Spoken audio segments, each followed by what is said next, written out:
Bienvenue sur Malentendu, ici ça parle de tout sans tabou pour t'informer, t'instruire et te faire réfléchir. Moi, c'est Mal, celle qui te chope ce qu'il faut, ta bestie de l'info. Installe-toi confortablement. Au sommaire, on s'attaque à Roland-Garros, le grand tournoi de tennis sur terre battue qui démarre le 18 mai à Paris et se poursuit jusqu'au 7 juin.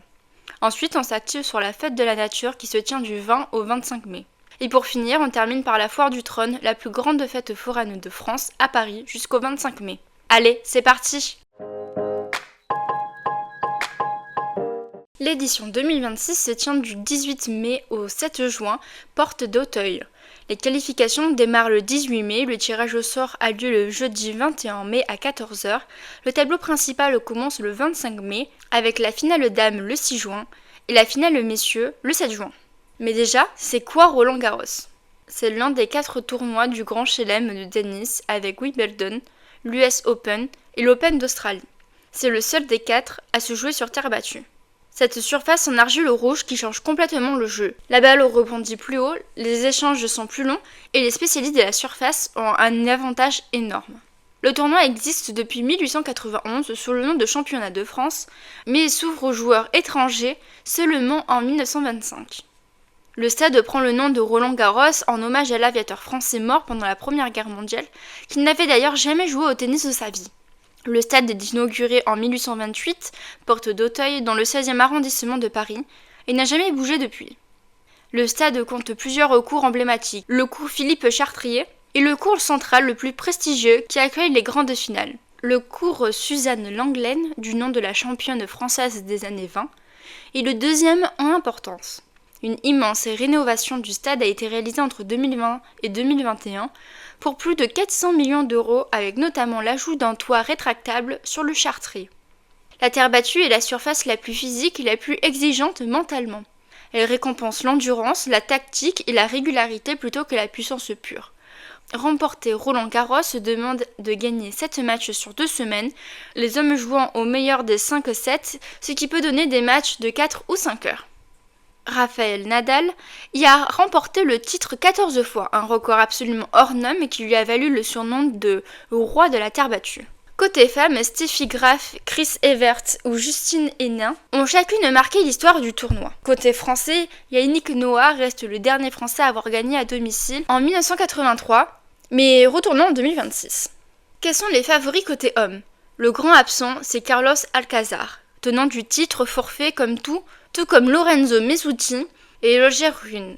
La voie est donc grande ouverte pour Yannick Sinner, qui vient décaler le record de Djokovic avec 31 victoires consécutives en Master 1000. Derrière lui, Alexander Zverev est encore en quête de son premier grand chelem, malgré plusieurs finales, et Novak Djokovic, à presque 39 ans, reste l'un des rares capables de l'inquiéter.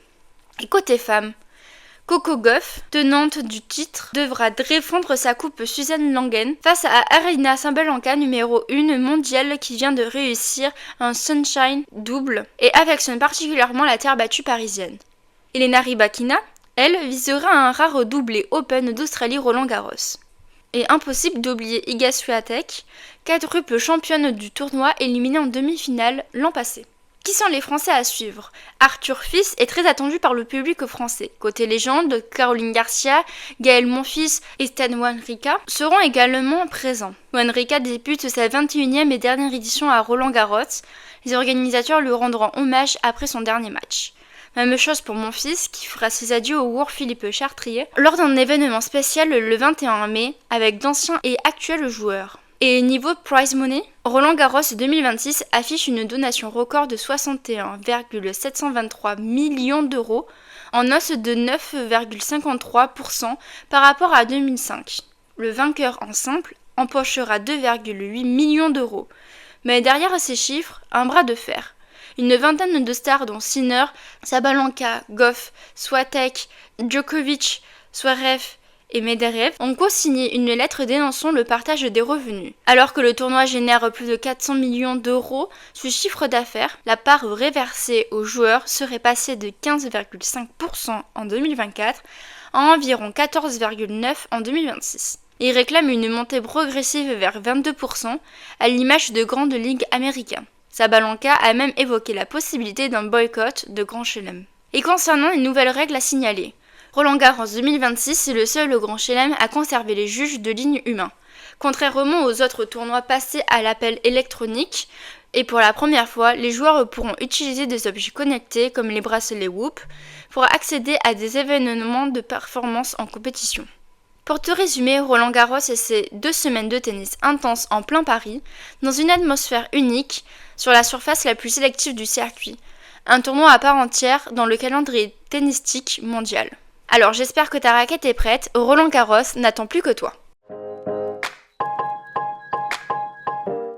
La 20e édition de la Fête de la Nature se déroule du 20 au 25 mai partout en France. Pendant 6 jours, plus de 15 000 animations gratuites sont proposées dans plus de 3 000 lieux.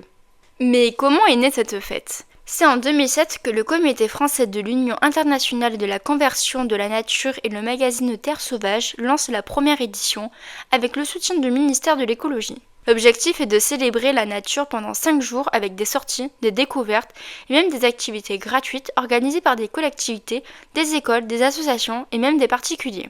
La fête de la nature est programmée chaque année autour du 22 mai, date de la Journée internationale de la biodiversité. Mais qu'est-ce qu'on y fait concrètement ? Au programme, balades de nature, sciences participatives, ouverture de sites naturels, performances artistiques, jeux de piste, immersion sur une journée ou plus.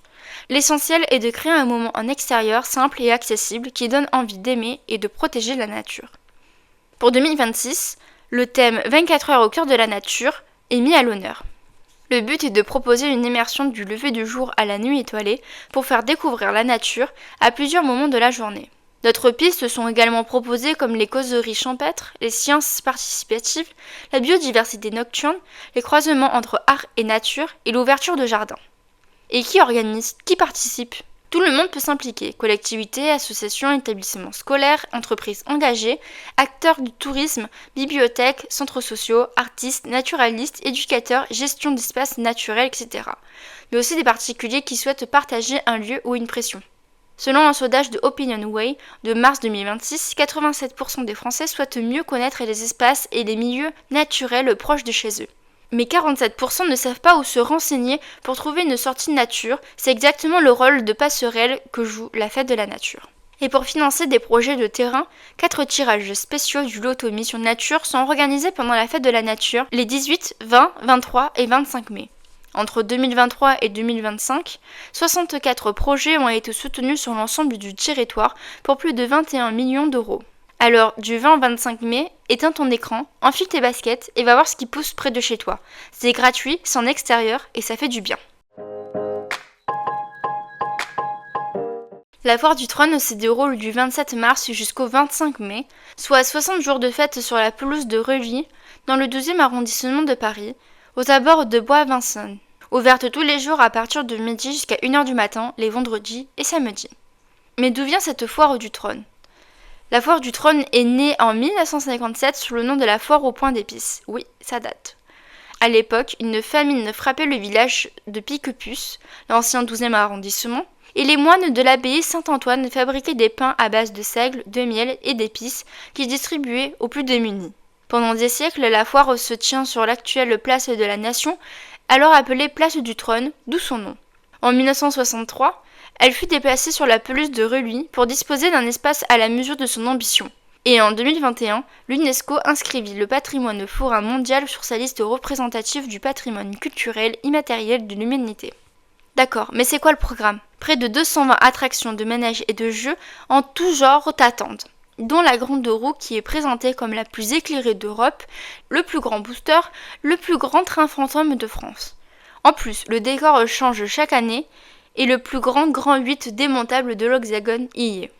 Sans oublier les incontournables friandises comme les barbe à papa, les pommes d'amour, les churros et surtout 90 tonnes de frites consommées chaque année. Trop cool, mais tu savais que cette foire est caricative ?